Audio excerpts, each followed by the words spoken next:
Well, welcome back, everyone.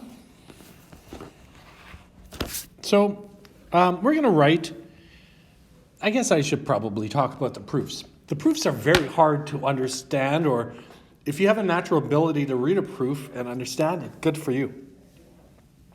But I have often found it's hard to go from a proof to a practical question.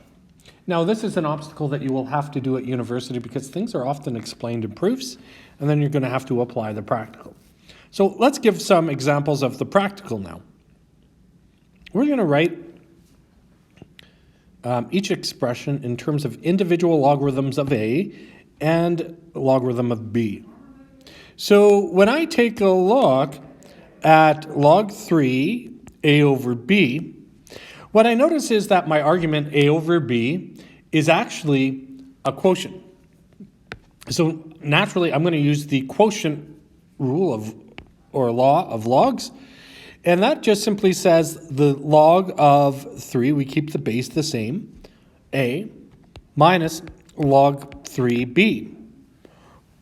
Now notice that my top of my quotient was A, the bottom was B, so it was A minus B, exactly what it is like in exponents. All right, so here we have a common log, and just to remind you that if it's not stated, it's assumed to be base 10. So the log, the common log of the square root of AB. So at first you may be wondering, I don't understand, we never did square roots in the power, quotient, or product laws. And then you might realize, well, wait a second, I can write roots as exponents. This is equal to the log of AB to the power of 1/2.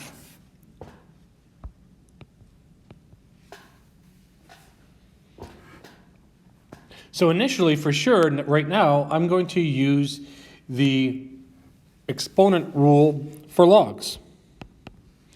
So since my exponent is 1/2, I move that to the front, the exponent now becomes a constant times the log of AB. So I'm just going to put the log of AB in brackets just to make sure that I'm multiplying 1/2 by log AB. So I'm going to evaluate this. Now, this is going to be equal to 1/2 times, now, the log of AB, well, that I'm going to use the product law, and that would be equal to the log of A plus the log of B. So here, I forget what we call it, the power law. Here, I'm going to use the power law in this step. In this step, to split up AB, I am going to use the product law.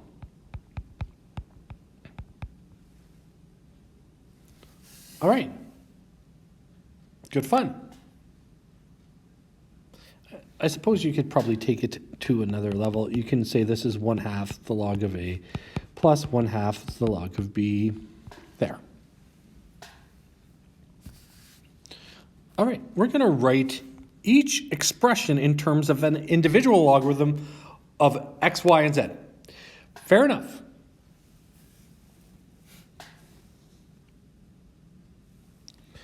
So I'm going to make it an individual log of x and an individual log of y and z all combined. So here, log 3, oh, this is a disaster. Log 3, 9, divided by the square root of x squared. Probably, to make it more pleasing of eye, I'm going to make it like this. And I'm going to write this as the log of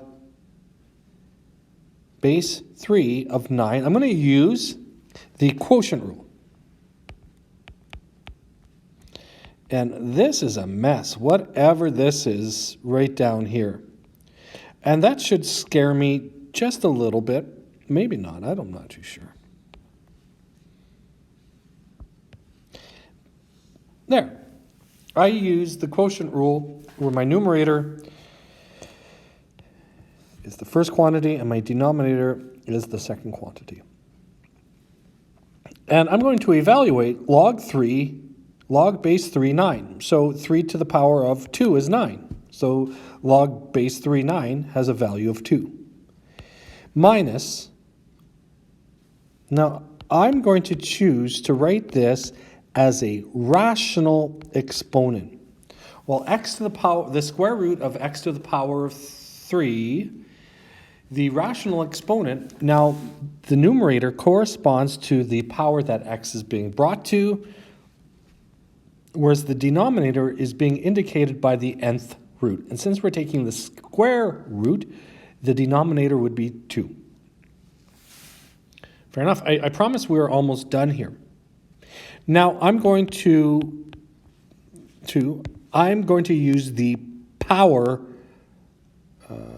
rule here, and I simply multiply my log, I forgot base 3, my log base 3 of x, right?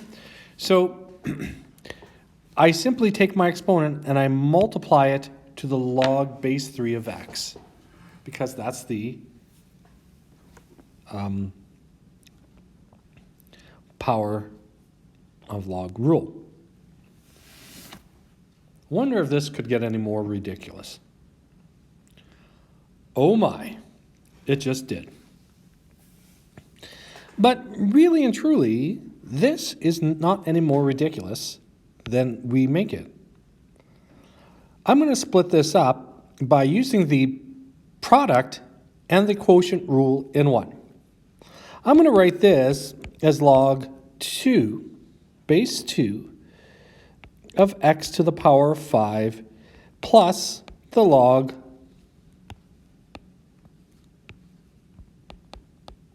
base 2 of y minus the log of the square root of z. Now I'm just using the quotient and the product rule here. The next thing I'm going to do is I'm going to use the power rule. So this would be 5 log base 2 of x, the exponent becomes the constant in front, minus log base 2y, minus, now this is really, the square root is really z to the power of 1/2. Now, I'm not entirely done, so I'm just going to maybe rewrite everything 5 log base 2 of x plus log base 2 of y minus 1/2 log z. So here I would say I'm going to use the product and the quotient rule.